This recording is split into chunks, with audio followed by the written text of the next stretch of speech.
¿Cómo están? Buenas noches, mis queridos oyentes, seguidores de este canal, The Life Community, en este miércoles 29 de agosto, que en verdad es un privilegio el poder conectarnos y estar en la línea digital para aprender principios de vida y principios del reino que están en este precioso libro, que como lo he repetido cada vez que nos reunimos, que no es un libro religioso, es un manual de vida, es la esencia vital de la vida, creada por un ser inmensamente inteligente, sabio, omnipotente, nuestro Dios, que nos permite cada día respirar, cada día sentir, amar y gozar tantas cosas que Él hizo para nosotros.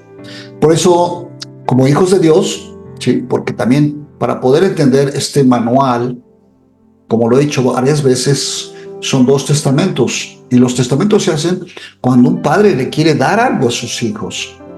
Por eso los testamentos son para los hijos. Por eso hay gente que no puede entender este libro porque pues, no son hijos. Y un hijo que no nace del papá, ¿verdad? No tiene esa herencia filial, genética, espiritual. No puede ser. Nosotros tenemos una herencia genética espiritual porque cuando nacemos de nuevo, cuando aceptamos a Cristo en nuestro corazón y nuestro espíritu es gestado del Espíritu de Dios y recibimos genética espiritual de Dios. Por eso Él nos llama hijos. Bien, este es un punto importante. Hoy estoy grabando esta clase, va a ser muy pequeña, porque hoy tengo un congreso, estoy en República Dominicana, en Santo Domingo, porque me estoy reuniendo con hombres que han recibido en el continente la misma visión que tenemos nosotros en Life Community. Life Community es una organización que tenemos ya un año que iniciamos la operación para poder extender el reino de Dios a través de comunidades. ¿Cómo era en el origen? ¿Cómo era en las pequeñas comunidades que nacieron, que le dieron forma a la iglesia de Jesucristo?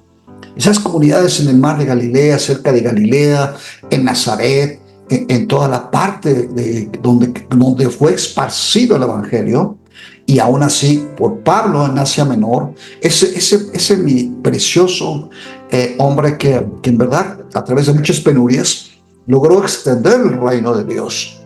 Bueno, y así hemos estado trabajando. Por eso el proyecto de que cada miércoles tengamos siempre a las 8 de la noche una enseñanza, es alimento espiritual a todas nuestras comunidades. ¿Por qué? Porque ahorita, por ejemplo, tenemos comunidades, tenemos una comunidad que hemos estado, la principal, que estamos aquí en México. De hecho, estamos naciendo apenas. Tenemos una comunidad en cierne, ¿verdad? Gestándose ya en Toluca. Otra comunidad pequeñita que apenas poquito allá en Querétaro. Estamos allí, todavía está empezando a gestarse. Y yo sé que van a venir muchas comunidades. ¿Por qué? Porque el día de mañana puede haber una comunidad en Chihuahua, otra comunidad en Chiapas, u otra comunidad en Brasil, otra comunidad en Yugoslavia, donde todos nos podamos conectar en un espíritu de entender que somos hijos de Dios, pero cada miércoles van a tener la noche de su pastor, donde vamos a poder transmitir principios de vida del reino de Dios. Hemos estado hablando del origen de la Biblia en español. La clase pasada fue muy hermosa, yo creo que vela, por favor, te la recomiendo, porque pudimos hablar de toda esa travesía que padecieron muchos de los traductores, como el caso de Casiodoro de Reina y Cipriano de Valera, que llegamos al punto donde teníamos el grave problema de los reyes católicos, Isabel de Castilla con Fernando de Aragón, que eran los reyes católicos que fueron extremadamente perseguidores de la obra del nuevo nacimiento de aquellos primeros cristianos, llamados de la línea, pues le llaman protestante, pero obviamente no. Era la revelación de todo el movimiento de reforma iniciado por Martín Lutero, que se extendió en toda Europa en aquel entonces. Y posteriormente pudimos hablar de cómo se fue gestando esas traducciones cómo fue llegando ese deseo. El Espíritu Santo seguramente empezó a actuar en una forma y en otra forma, en tal grado de que hubo un despertar espiritual. Lo que ocurrió en ese monasterio en Sevilla, ahí donde estaban más de 21 frailes que fueron impactados por uno de sus líderes, que fue él, no sabe cómo, él ya tenía toda la semilla sembrada de la gracia, de la reforma, y él enseñó a los frailes, eran curas. Ahí estaba Cipriano de Valera y Casiodoro de Reina y otros monjes más. Pero hay una historia muy interesante, porque los reyes católicos, como comentamos hace 8 días, comentamos que ellos dieron órdenes a través de la Santa Inquisición, una de las organizaciones funestas, terribles, diabólicas para ellos, yo creo que eran diabólicas, aunque los reyes católicos pensaban que estaban haciendo la obra de Dios. Fíjense qué interesante. Pero lo que estaban haciendo era cercenar la palabra, la bendita palabra de Dios, que por 1000 años, estamos hablando cuando se cierra el canon en el año 633 en el Concilio de Cartago, como lo vimos en la clase antepasada, acuérdense bien, pero empezó en el año 400 o 395, 396, en otro de los concilios, donde hubo un debate para poder canonizar. Bueno, de ahí se salta hasta el año 1519, donde viene la reforma de Martín Lutero.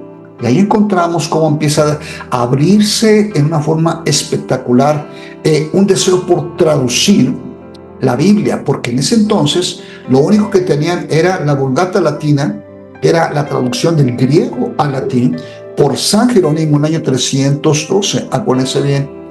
Pero era muy importante que el pueblo conociera la palabra. Estos reyes católicos habían prohibido, y no más ellos, sino el papado en Italia, ellos habían impuesto una bota represora sobre el mundo conocido, porque el primer papa nace en 590, o sea, o es establecido, no es que haya nacido, ¿verdad? Sino que es establecido hasta el 590, por eso es que es una herejía absurda decir que Pedro fue el primer papa. Vean la historia para que puedan entender. Entonces tenemos ahí 1000 años terribles donde viene un oscurantismo. ¿Por qué? Porque era ir a la hoguera o ir a la horca si tú tenías un manuscrito de la palabra de Dios, que por supuesto no era fácil. Solamente la gente de muchísimo dinero, los príncipes, los reyes y el clérigo, o sea, los obispos, los cardenales y obviamente en algunos de los monasterios, como el caso del monasterio de Sevilla, donde estaba Casiodoro de Reina y Cipriano de Valera, que eran estudiantes, ellos recibieron este precioso, bendito revelación a través, ¿qué creen?, de manuscritos que eran contrabandeados por un personaje increíble que se llamaba Julianillo. Julianillo era un hombre de una estatura baja, era muy débil. La descripción que hacen de él es que era un hombre frágil, ¿sí?, pero que tenía una visión y una pasión por extender la palabra de Dios. No se sabe, pero él era un comerciante que traficaba muchas cosas. Y seguramente en Ginebra, en una de sus correrías, él escuchó el mensaje de los reformadores y se convirtió al Señor de una forma profunda. A tal grado que cuando aquellos reformadores dijeron, pues, ¿cómo vamos a poder enviar aquellas primeras traducciones? Acuérdense bien que hablamos de la traducción de la Biblia alfonsina, la Biblia del Duque de Alba, ¿se acuerdan? La acabamos de ver. Y de Juan de Valdés, el Nuevo Testamento, recuerden bien la clase pasada. ¿Cómo vamos? Y aparte los escritos que hacían los reformadores como Calvino, como Arminio, todos ellos, bueno, Martín Lutero, todos ellos, que hicieron muchos escritos. ¿Y qué creen? ¿Cómo entró esto hasta donde estaba Casiodoro de Reina de Sevilla? Por este hombre llamado Julianillo. Un hombre sagaz y con un corazón y una valentía profunda. Y tal grado que un día se entró y dijo, yo voy a meter todos sus escritos a España. a mi tierra, porque él era español. Pues seguramente le dijeron, pues, ay, a ver cómo. Le dijo el anillo, mira, es muy complicado, tú eres una persona muy frágil. Y dijo, no se preocupe, yo voy a ver cómo le hago. Bueno, pues, ¿qué creen que hizo? Empezó a traficar vino y mandó a hacer unas barricas especiales donde la parte de abajo le puso un compartimiento, ¿sí? Oete seco, donde metía, ¿qué creen? Todos los escritos, todas copias de las traducciones, y así llegaba con sus carretas. Cuando llegaba a las aduanas llenas de soldados, donde había inquisidores, ¿qué creen? Él decía, no, pues este pobre no tiene ningún problema, y pasaba con el anillo y empezaba a distribuir por toda España la bendita palabra de Dios. Y este monasterio fue la cuna donde los frailes recibieron todas estas traducciones, que fue llenando el espíritu de Casiodoro de Reina y Cipriano de Valera y otros 12 más. Bueno, lamentablemente la Santa Inquisición, al preguntarse, decir, ¿cómo es posible que estamos encontrando en muchos lugares copias de las traducciones de la Biblia? Están infiltrándose, no es posible. Hemos puesto aduanas, hemos puesto soldados, no es posible. Entonces ya empezaron obviamente a hacer una investigación más profunda y encontraron a este hombre. Fue delatado de una forma pues traicionera y fue llevado a la hoguera. Y cuenta la historia de este hombre que dijo, no me importa, quémenme, pero yo sé que iré a la presencia de Dios. Dice que tomaba leña y se la ponía en su cabeza, diciendo, quémenme, quémenme. ¡Wow! ¿Qué hombre, ¿no? O sea, es un poquito la misma naturaleza de aquellos hombres que morían en el circo romano. Bueno, cuando se enteran de esto, estos frailes se dan cuenta de que ya la Santa Inquisición estaba a punto de caerles ahí en este monasterio. Ellos, unos días antes, de una forma milagrosa, salen huyendo, todos salen huyendo y dicen, nos veremos en Ginebra. Si tú ves el recorrido de Ginebra, de Sevilla hasta Ginebra, son miles de kilómetros. No se sabe la travesía que pasaron, llamadas, había aduanas. Obviamente no las aduanas como hay ahora, ¿no? Porque también estaba el campo abierto. Bueno, pues ellos llegaron a Ginebra. Cuando ellos llegan a Ginebra, empiezan a esparcirse en toda Europa. Casiodoro de Reina es el que tenía la pasión, porque él se había metido a estudiar el hebreo, se había metido a estudiar el griego, y encontró allí en Ginebra un cúmulo de información, de escritos, ¿sí?, en el hebreo original, ahora de copia de los códices del hebreo original. Por eso es que la Biblia, la Reina Valera, o bueno, obviamente la Casiodoro de Reina, Reina Valera, es una Biblia que yo creía, o he hecho pedir perdón en la clase pasada, que había sido casi una traducción de la Vulgata latina, que era el latín, que era de latín. Y no, efectivamente, Casiodoro de Reina utilizó muchos de los escritos, de los códices del hebreo original, del lenguaje original, escuchen bien, para hacer su traducción de la preciosa Biblia Reina Valera. Pero pasaron años, muchos años, tuvo muchos problemas estando en Ginebra, hubo alguna situación y tuvo que moverse a Inglaterra, donde abrieron los campos la reina Isabel, y también ella era una reina que fue abierta al protestantismo. Ahí estuvieron muchos de los reformadores. Después se movió a Lucerna y fue un trajinar de Casiodoro, uno porque también tenía, a pesar de que ya había sido un fraile, esto es muy interesante, la revelación de la palabra quitó y obviamente rompió ese yugo del famoso y absurdo celibato. Se casó, tuvo su esposa y pues obviamente tenía que mantener. Entonces él se dedicaba también a enseñar, era un catedrático, pasaba muchas penurias, ¿no? Pero cuenta la historia que él con esa pasión sembró horas y horas hasta que dio a luz esa hermosa Biblia Reina Valera. Noten bien que no digo Casiodoro de Reina. ¿Por qué? Porque cuando vemos esto, nos damos cuenta de la bendición tan grande de que él, al terminar este escrito, hasta años después, su compañero, ¿sí? Cipriano de Valera, que era un compañero de él no era realmente un traductor, él era un corrector. Esa era su virtud, era un corrector. Inclusive se había convertido en un gran catedrático en la parte de Ginebra. Él toma la Biblia o la traducción que había hecho Casiodoro de Reina y hace una revisión total, y años más tarde nace la preciosa Biblia Casiodoro de Reina, Reina Valera. Por eso se llama Reina Valera. ¿Por qué?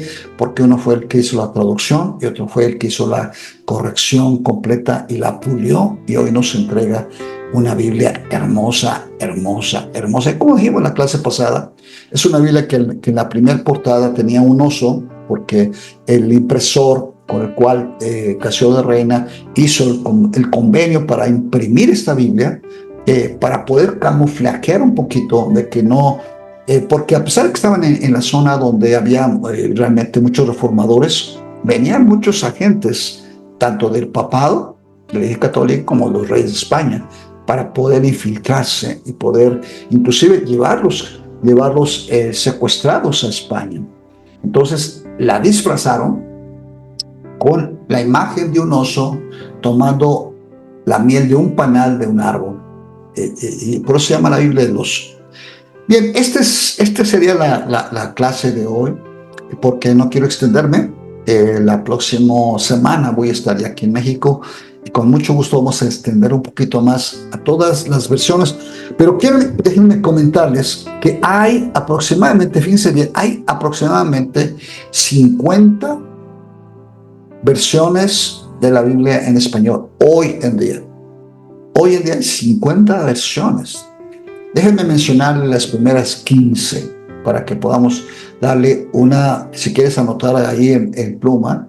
La primera es la traducción de la Biblia alfonsina, que fue en el año 1280. Fue la primera versión.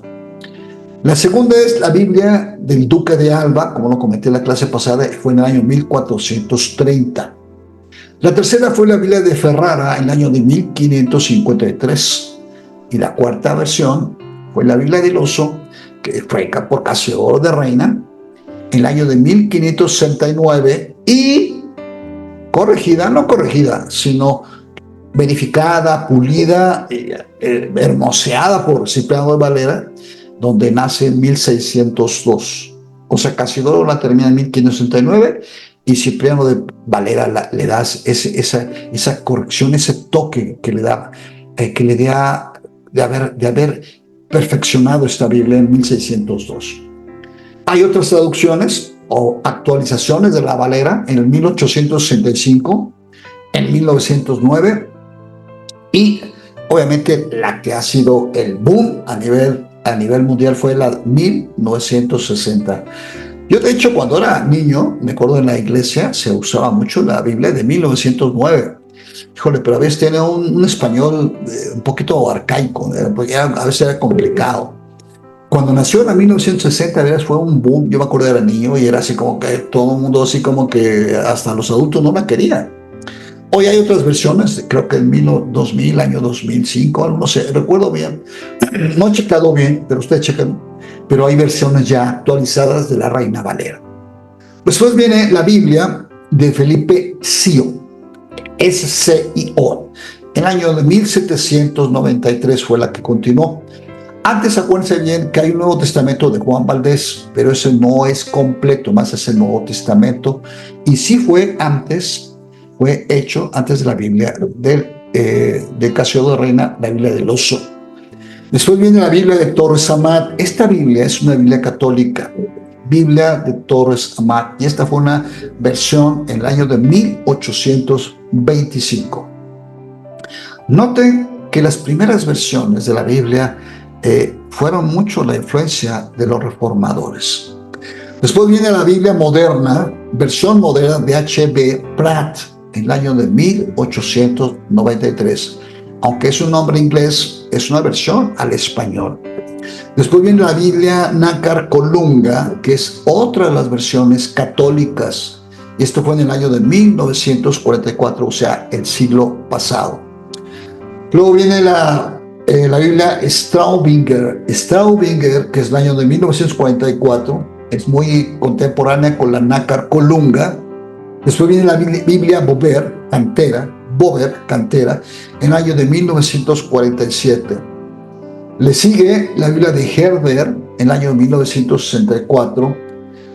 Le sigue la Biblia de Jerusalén, que es otra de las grandes versiones católicas, en el año de 1967. Yo de hecho tengo aquí Nácar Colunga y tengo la de Jerusalén. Y creo que Torres Amá también, creo que por ahí la tengo, porque me gusta mucho coleccionar y estudiar las Biblias, porque es una riqueza. Recuérdenme que una versión, una traducción, una versión, porque la traducción es del original. O sea, estamos hablando la Biblia del Oso o las primeras Biblias. Ahora, hoy en día sí hay traducciones que ya no se han hecho en base a los escritos que hacían estos hombres de Dios, porque ya hay muchos descubrimientos como los rollos del Mar Muerto, y hay muchísimos descubrimientos en lo que es el estudio arqueológico en Israel, donde ya muchos de los nuevos traductores, lingüistas, papirólogos, han hecho versiones mucho más actualizadas, como la Biblia, traducción lenguaje actual, la nueva traducción viviente, y algunas de las nuevas que voy a mencionar en la próxima clase. Bueno, la que sigue es la Biblia para Latinoamérica, el año 1971, y la 15ª es la Nueva Biblia Española, que también es católica, el año 1976. Y fíjense, una de las Biblias que desde niño yo conozco, que es una Biblia que se usa mucho porque es muy sencilla, tiene un lenguaje muy claro, y recuerdo que la usaban mucho para evangelizar. Nació en el año 1978 y es la Biblia Dios habla hoy. Dios habla hoy. Y estas 16 Biblias, mis amados, son las que ahorita quiero mencionar. La próxima clase voy a hablar hasta las más o menos, no unas 50 versiones, porque son muchas. En verdad, hoy hay una riqueza enorme en las Biblias. Y sí quiero aclarar esto, porque hay Biblias que dicen, oye, ya viste la Biblia de estudio, ¿verdad? La Biblia para predicadores, o ya viste la Biblia para músicos, o la Biblia, cada quien saca sus eslogans, pero es la misma Biblia. La misma Biblia, nada más que les ponen ciertos comentarios de acuerdo al grupo al que va dirigido. Pero es como ponerle un poquito el betún arriba de un buen pastel adentro, que tiene un mismo sabor para todos, ¿ok? Para que podamos entender. Bien, pues esta es esta clase, mis amados, se las que dije grabada para que ustedes la estudien. Y nos vemos el próximo miércoles, y cuídense mucho y estudien, porque dice la palabra que mi pueblo se perdió por falta de conocimiento. Así que vamos a estar bien pilas estudiando la palabra de Dios, que nos da gran bendición y tan sabiduría. Cuídense mucho, les mando bendiciones y nos vemos hasta el próximo miércoles en la noche del pastor.